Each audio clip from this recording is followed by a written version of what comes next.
Rasulillah wa ala alihi wa sahbihi wa mawalah. Rabbi shrah li sadri wa yassir li amri wahlul 'uqdatam min lisani yafqahu qawli. Amma ba'du.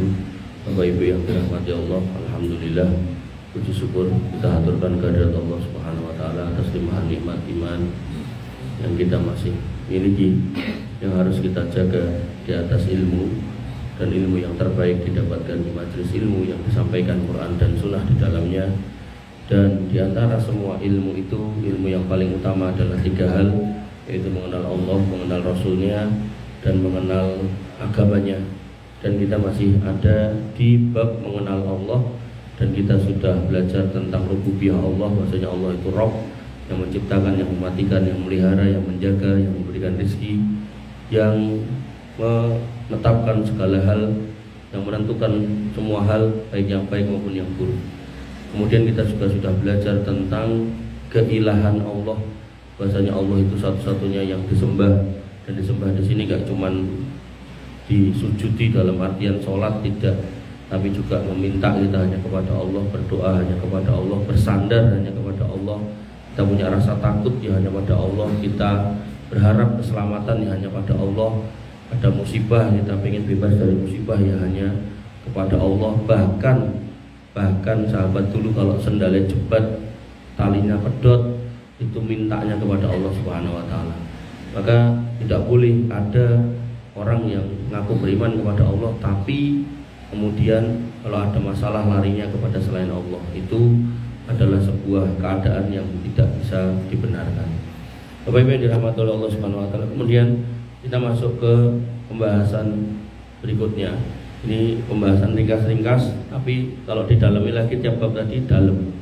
Misal kita masuk ke uluhiyah, nanti ada kitab tauhid. Nanti kita masuk ke rububiyah, itu nanti ada kitab-kitab akidah yang lain.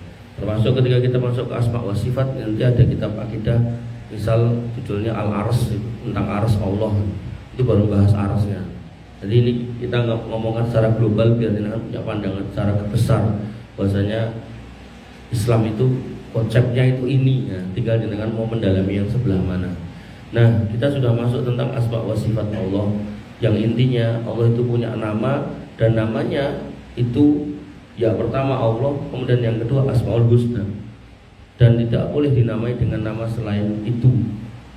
Dan untuk menamakan itu kita kembali kepada apa yang Allah namakan dan apa yang Nabi jelaskan. Makanya Allah melarang kita untuk mengikuti, mendengarkan orang-orang yang salah dalam urusan menyebut nama-nama Allah. Allah berfirman, wa dzaril ladzina yulhiduna fi asma'i. Maka tinggalkanlah orang-orang yang menyimpang urusan asma Allah ini. Yang pernah saya sebutkan, ada orang yang mengatakan kalau Muhammad itu ismun min ismillah, nama dari nama-nama Allah. Maka meminta dan menyebut nama Muhammad itu katanya boleh. Nah, itu jelas keliru. Terus ada lagi yang menyimpang lagi dengan mengatakan bisa menelpon Allah, itu juga jelas salah. Nanti ada lagi yang mengatakan kalau punya wirid itu diucapkan Allah nyari dia, itu juga luput kaduan. Nanti ada lagi yang mengatakan kalau Allah itu bisa bersatu atau menyatu dengan dirinya, wahdatul wujud, manunggaling kawula Gusti, itu juga salahnya kaduan. Makanya Bapak Ibu yang dirahmati oleh Allah Subhanahu wa taala, kemudian kita sudah bahas juga tentang Allah itu punya keluarga. Apakah Allah punya keluarga? Maka Allah menolak pernyataan Allah itu punya istri. Allah juga menolak pernyataan kalau Allah itu punya anak, dan Allah juga menolak kalau Allah itu punya anak-anak. Karena ada bis keluarga Allah, anak-anak Allah, tidak. Allah tolak itu semua. Allah tidak mau. Bahkan Allah hanya memilih kekasih itu cuma 2. Siapa? Ibrahim dan Muhammad SAW. Itu kekasih, bukan anak, bukan apa, bukan keluarga, bukan. Beda, kekasih sama anak itu beda. Jenengan sama istri jenengan, oh itu kekasihku. Tapi begitu anak, apa yo? Anaknya tiba jadi kekasih kan boten gitu. Itu beda makom gitu loh. Yeah. Maka Bapak Ibu yang dirahmati oleh Allah Subhanahu wa taala, ketika kita memahami ini semua enak, dan terkait dengan Allah punya anak itu, maka Allah memberikan statement yang agak tegas di dalam Quran surat Al-Kahfi. Mungkin yang jenengan rutin membaca di setiap Jumat. Allah berfirman pada ayat pertama, Alhamdulillahilladzi anzala 'ala 'abdihil kitab wa lam yaj'al lahu iwaja. Segala puji bagi Allah yang telah menurunkan Al-Qur'an, Alkitab di sini maksudnya adalah Al-Qur'an, kepada hambanya, wa lam yaj'al lahu iwaja, dan di dalam Quran itu tidak ada yang bengkok, tidak ada yang salah, tidak ada yang keliru, tidak ada yang luput, bener kabeh. Tinggal bagaimana kita memahaminya gitu. Sudahkah kita mempelajarinya atau belum gitu. Kalau belum ya kita pelajari. Sampai kapan? Sampai kita menyelesaikan pelajaran itu. Makanya saya di salah satu masjid itu saya ngajarkan kitab tafsir dari awal sampai akhir. Ya belum sampai akhir, baru memulai gitu kan. Mungkin dapat setahunan lah gitu. Saya bilang sama ibu-ibu di situ, kebetulan kajiannya ibu-ibu, banyak yang sepuh juga. Bu, istiqomah nggih, niki kita pelajari dari awal sampai akhir. Nanti tinggal pilihannya mungkin dari sampai tengah, mungkin kula sing sedorian apa jenengan. Wis mboten mawon. Lha wong istiqomah ngoten niku pokoknya ada jadwale, mangkat, ditekani, disabari, tinggal pilihannya engko diwaca rampung apa nyowone sing wis rampung. Nah gitu. Kalau ustadz sing rampung ya boleh ustadz liya, kalau jamaah sing rampung mungkin ditergeten kuburan, atau jamaah sing liya apa meneh kan gitu. Makanya Bapak Ibu yang dirahmati Allah, nek jenengan masih ingat Allah mengatakan ya ayyuhan nas. Hei menungso, ubudu rabbakum alladzi khalaqakum wal ladzina min qablikum.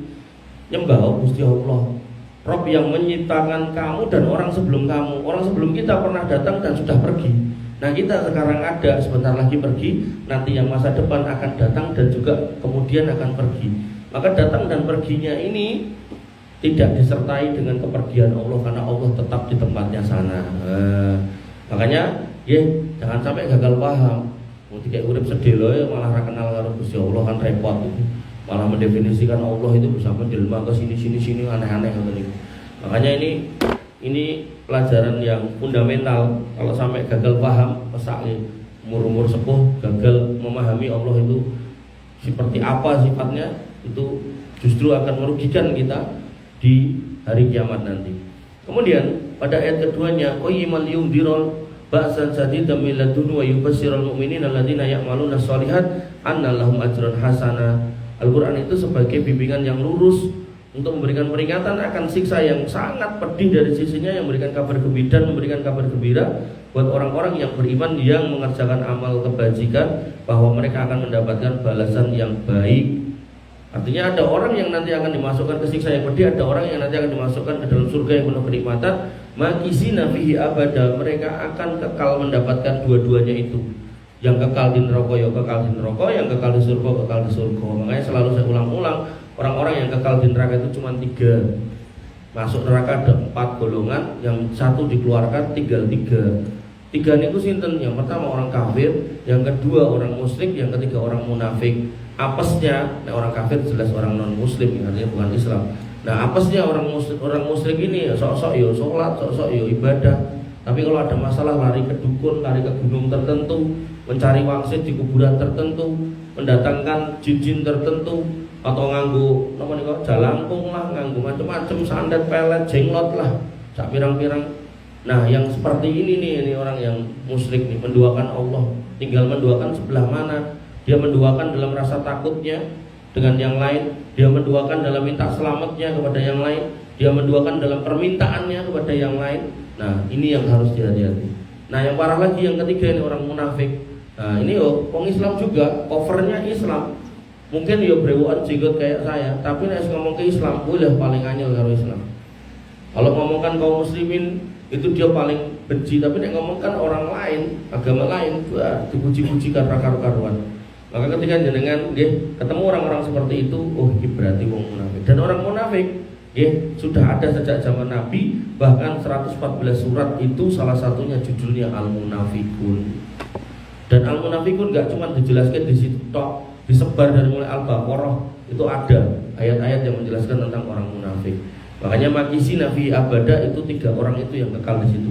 Nah orang keempat ini orang fasik, tidak pernah berbuat kesyirikan, tidak pernah berbuat kemunafikan, tapi ya sok-sok khilaf, sok-sok main judi, sok-sok mendem, sok-sok zina gitu kan. Nah orang-orang seperti ini Allah akan bantu untuk diselamatkan dari neraka. Nah daripada dadak ngicipin rokok, mending ditobati mumpung cik ning donya kan gitu. Maka orang fasik yang harus berurusan di neraka itu yang mereka yang lali tobat, gak mau tobat atau males tobat.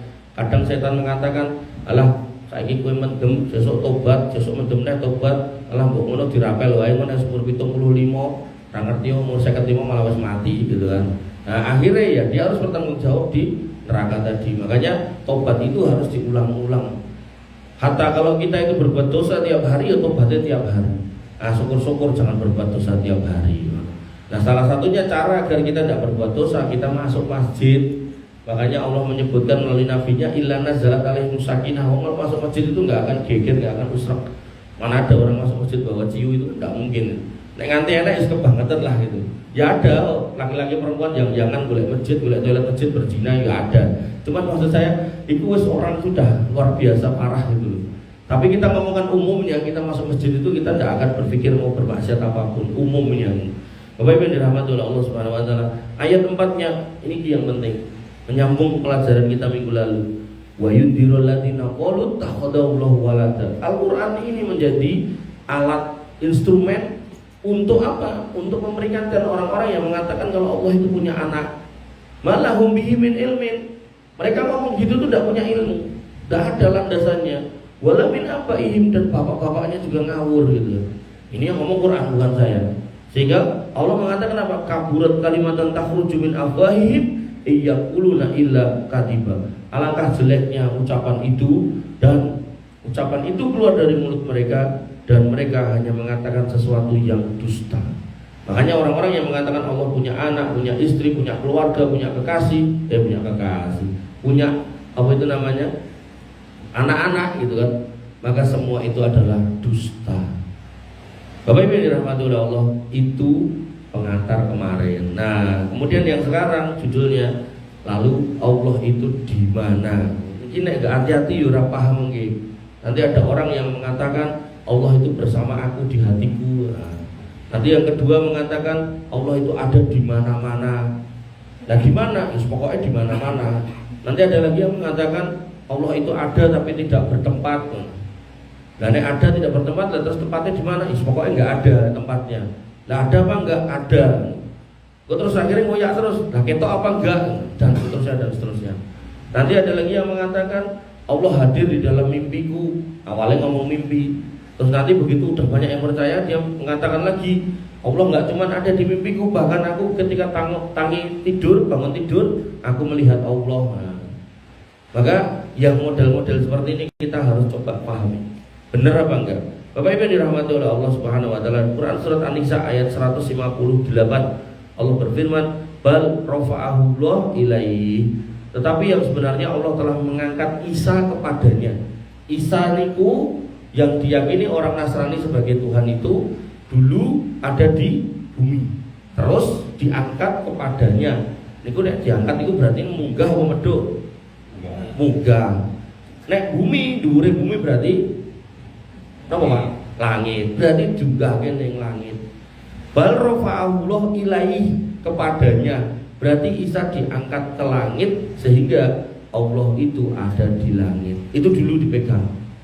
Allah itu ada di langit. Nah, kemudian Bapak Ibu yang dirahmati oleh Allah, kemudian Allah menyebutkan lagi pada Quran surat Al-Mulk ayat 16 sampai 17, "Aamintum man fis samai ayaksifa bikumul arda fa idza hiya tamur." Allah bertanya sama kita, apakah kamu merasa aman dari Dia yang ada di langit sana, bahwa Dia mampu menjungkir balikkan kamu yang ada di bumi, sehingga dengan tiba-tiba bumi itu bergoncang. Gampangannya ngeten, misalnya jenengan gadah omah lantai telu, terus enek wong tah cilik-cilik, tah nom-nom, bocil-bocil SMA niku do padu ning ngarep omah jenengan.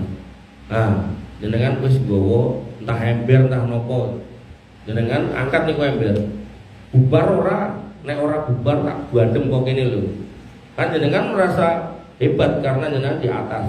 Engko sing ngisor bandem munggah ora kenek, tapi nek dari atas ke bawah itu okeh keneke tur marem gitu loh. Karena dia setelah diguncalke dia akan bertambah makin kuat kekuatannya itu karena ada gaya gravitasi yang nambahin. Jadi nek corok naik tambah lorok bluk. Tapi nek naik gravitasinya kan turun, maka naik kemudian dilawan dengan turun, otomatis kekuatannya berkurang gitu kan. Nah, maka kita sebagai manusia saja bisa melogika kalau kita di atas itu gampangannya menangan itu. Arep bandem wong yang di bawah itu ketok semua. Maka Allah bertanya, apa kamu itu merasa aman berbuat maksiat di muka bumi? Apa kamu merasa aman nggak mau sholat di muka bumi, sedangkan Allah itu di langit ngawasi kamu, dan bumi yang mau injak itu mudah buat Allah nek mau dioplak-oplak gitu, sehingga kamu juga koplak di dalamnya itu mudah. Allah bertanya seperti itu. Dan di sini Allah menyebutkan aamintum man fis sama. Loh, apakah kamu merasa aman dari Dia yang ada di langit? Fis sama itu di langit sana. Kemudian ayat berikutnya, am amintum man fis samai ayyursila alaikum hasiba. Apakah kamu merasa aman dari Dia yang ada di langit yang akan mengirimkan badai berbatu? Disebulke angin yang isinya watu, jadi gak cuma angin tok. Wong angin isinya bleduk aja ke mata itu sudah sakit, kayak badai pasir itu sudah merusak. Apalagi ini diisi watu. Nah, di Indonesia umumnya sosok udan diisi es batu, melotak, kocok-kocok pecah, gendeng-gendeng pecah. Apa kamu merasa aman berbuat maksiat di bumi dengan tenang, sedangkan di atas itu ada Dia yang mampu mengirim badai yang isinya batu, entah es batu, entah apapun gitu kan. Fasata'lamuna kaifa nadir. Maka kelak kamu akan mengetahui bagaimana akibat dari kamu mendustakan peringatanku. Jadi Allah menyebutkan Allah itu di langit. Nah, kembali ke pelajaran yang lalu, ketika kita pengen menjelaskan tentang Allah, maka kita kembalikan kepada Allah dan kembalikan kepada Rasul. Nah, kalau Allah sudah menyatakan, tadi saya sebutkan 3 ayat, bahwa Allah itu mengangkat Isa ke langit, bahwa Allah itu ada di langit dan mengawasi kita, bahwa Allah itu di langit siap untuk membalas orang-orang yang berbuat aniaya, mendustakan ayat-ayat Allah di muka bumi. Maka ya kalau Allah udah nyatakan gitu, masa kita mau ngomong Allah itu enggak di langit, terus gimana? Mas jenengan ten pundi? Ten omah. Sing ditelepon ngomong ning omah. Ora, kowe iki ra ning omah, kowe iki ning pasar. Lho, kowe iki tekok sapa ya? Aku mbok tekoki tak jawab, aku ning omah. Nek ra percaya rene yo temono aku lagi ning omah nyeketi manukku, perkutut kuwi lho, karo ngopi. Nah, rene yo. Lah aku mau ndelok kowe ning pasar iki. Ya, ya mungkin mau. Ning saiki aku ning omah kan gitu tuh. Kita nek ketemu kayak gitu kan wanyel gitu, kayak pengen ngetak gitu loh. Nah, makanya Bapak Ibu yang dirahmati oleh Allah, ketika sudah jelas ayatnya, jelas dalilnya, masih ada yang ngeyel. Oke, ada hadis. Oke, siap. Kita datangkan hadis ya. Di dalam sebuah riwayat ada sahabat namanya Muawiyah bin Al-Hakam As-Sulami. Beliau dulu punya seorang budak wanita. Dan ini fakta sejarah ya. Jadi Islam tidak memperbudak orang. Sebelum datangnya Islam, perbudakan sudah ada. Bahkan di zaman Nasrani itu, zaman Yahudi pun juga perbudakan sudah ada. Bahkan orang Yahudi itu budaknya orang Mesir. Nah, makanya Islam itu datang jadi menghapus perbudakan. Caranya gimana? Oh, orang yang puasa tapi berhubungan dengan istrinya, maka cara menghapus dosanya bebaskan budak. Oh, nanti orang melakukan kesalahan ini bebaskan budak. Ngerti niku lho. Nah, itu mengurangi jumlah perbudakan. Termasuk Nabi juga memberikan memberikan keutamaan buat orang yang membebaskan budak, maka akan dibebaskan dari api neraka sama dengan ukuran budaknya. Jadi nek budaknya sehat walafiat, tangannya komplit, kakinya komplit, berarti tuannya itu akan dibebaskan juga komplit dari ujung rambut sampai ujung kaki. Ngoten. Tapi kalau budak ini misal buntung setunggal tangannya, berarti dibebasi kabeh kecuali tangannya siji ya. Ngoten niku. Nanti dalam riwayat lain ngoten niku. Nah, maka di sini ada Muawiyah bin Al-Hakam As-Sulami punya budak perempuan. Nah, budak perempuan ini kebetulan dikasih tugas khusus untuk ngangkon kambingnya di Gunung Uhud dan Jawaniyah. Maka suatu hari si Muawiyah bin Al-Hakam As-Sulami radhiyallahu an melihat budaknya enggak hati-hati enten serigala. Serigala niku basa Jawane napa? Serigala ngoten. Asu alas. Benten lho. Asu lho. Asu ajak niku. Oh, oke. Luasannya serigala. Nah, diteliti loh, kok enak sih serigala yang memakan kambingku ya. Maka karena aku adalah manusia biasa, maka aku pun juga marah. Sehingga aku datangi budak itu dan aku tampar dengan sangat keras. Setelah aku tampar, aku menyesal. Dan kemudian aku mendatangi Nabi SAW dan aku berkata kepada beliau tentang cerita itu. Kemudian beliau bersabda, kemudian aku bertanya, ya Rasulullah, afala uktikuha. Pripun nek kula bebas kemawon niku budak sing pun kula polo niku. Kala kata Nabi, iktini biha. Konon rene sik wonge. Konon rene. Aku pengen ngerti. Pengen ngerti niku bukan berarti pengen ngecek lorone piye atau ayu ora mboten, budaya perempuan. Pengen ngecek iki tenan wong iman apa ora, imane piye. Fa ataituhu biha, maka aku datangkan budakku ini kepada Nabi sallallahu alaihi wasallam. Faqala laha, lalu Nabi langsung nanya ke budaknya sahabat Muawiyah bin Al-Hakam As-Sulami ini. Faqala laha, aina Allah? Mbak, Allah ning ndi? Langsung tekokane langsung ngoten. Boten tekok jenengmu sapa, tanggal lahir, langsung aina Allah? Allah di mana?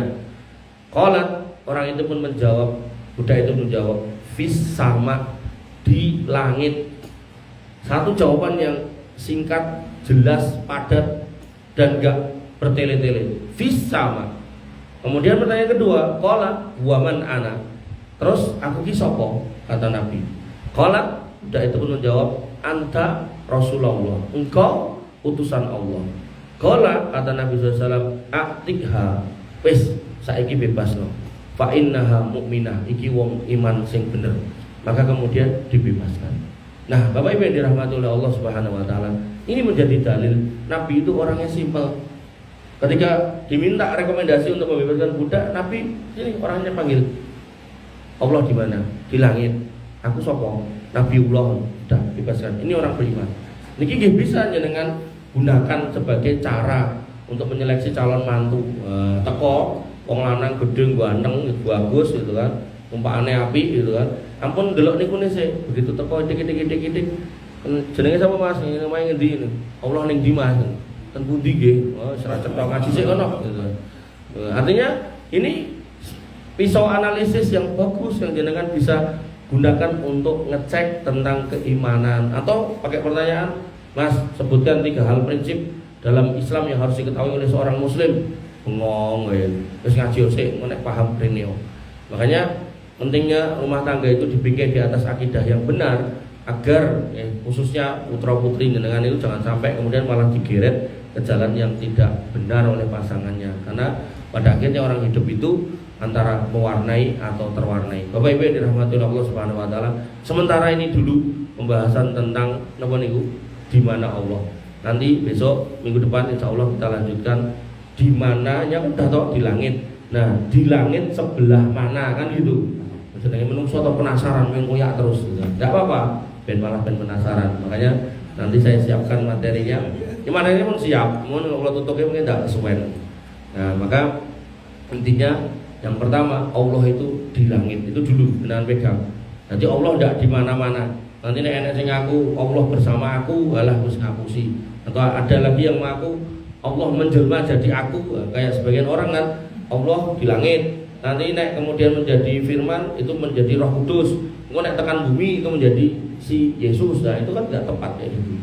Atau kemudian para lagi ada yang menjelma jadi monyet, jadi ular gitu kan. Oh, itu tambah karu-karuan lagi. Jadi apalagi gitu kan. Nah, ini hal-hal seperti ini ketika jenengan lurus di sini, jenengan akan lihat ayatnya jelas Allah itu tidak serupa dengan manusia. Kau yang menungso ngaku Gusti Allah jelas ra bener. Siji. Yang keloro, Allah itu di langit, tidak mungkin tekan kene gitu. Tidak mungkin tekan kene bukan berarti tidak bisa Tapi kan pertanyaannya, Allah itu kan kita tahu Allah itu adalah Al-Adim, Subhana Rabbiyal Adim. Allah itu adim, besar. Nah, Allah itu besar, bumi itu kecil. Masa iya Allah ke bumi gitu loh. Kalau kemudian Allah itu maha besar, Allahu Akbar, bumi itu sangat kecil, bahkan kita paling kecil, masa Allah masuk ke dalam diri kita. Makanya Ibnu Qayyim Al-Jauziyah itu punya pendapat dalam kitabnya Ighasatul Lahwan tentang godaan iblis kepada manusia. Itu manusia yang paling parah tergodanya menurut Ibnu Qayyim Al-Jauziyah itu orang-orang Nasrani. Kenapa? Karena Allah yang maha besar di atas ars sana, di langit sana, itu diturunkan ke bumi. Ini sudah keliru sih. Parah lagi dimasukkan ke perut manusia. Dan parah lagi di situ tinggal 9 bulan 10 hari bersemayam di dalamnya, di dalam perut itu dekat dengan jeruan dan mohon maaf kotorannya kan ngoten toh. Napa ibu-ibu kotorannya enggak di dalam perut, ya tetap di perut toh. Artinya bayi-bayi itu kan gitu toh. Kemudian keluar melalui jalur tempat keluarnya kotoran juga. Dan begitu keluar amor kotoran juga kan keluarnya nganggo napa niku? Nganggo blepotan apa? Air ketuban, sok-sok ketutan liyane gitu kan. Nah, Maka Ibnu Qayyim mendefinisikan berarti ini orang yang sangat parah, menurunkan Allah dari langit ke bumi itu salah. Kemudian dilebokke jero weteng kuwi ya salah. Wis ngono ning kono 9 wulan 10 hari kuwi ya salah. Wis ngono ditokke meneh lewat dalan yang kotor yo salah gitu. Makanya Bapak Ibu yang dirahmati oleh Allah Subhanahu wa taala, ketika Allah menyebut kita manusia, Allah pun juga mengiringi dengan kalimat bahwasanya kita itu tercipta dari air yang hina, yang keluar dari jalan yang hina, yang pernah tinggal di wadah. Bener wadah ini namanya rahim, itu wadahnya bagus, tapi bersebelahan dengan barang hina, yaitu kotoran, kencing dan seterusnya. Sehingga ketika itu manusia, makanya Allah mengingatkan, opo kok wis sombong, wong kowe iki wong yo ngono, sanga air hina, berada di wadah yang dekat barang hina, keluar lewat jalur yang hina, makanya nggak pantas kamu sombong. Nah, karena itu buat kita, tapi buat Allah tentu nggak boleh Allah diturunkan ke bumi, lalu kemudian dimasukkan ke perut manusia, ditinggalkan di situ bersama dengan barang yang hina, dikeluarkan lewat jalur yang hina.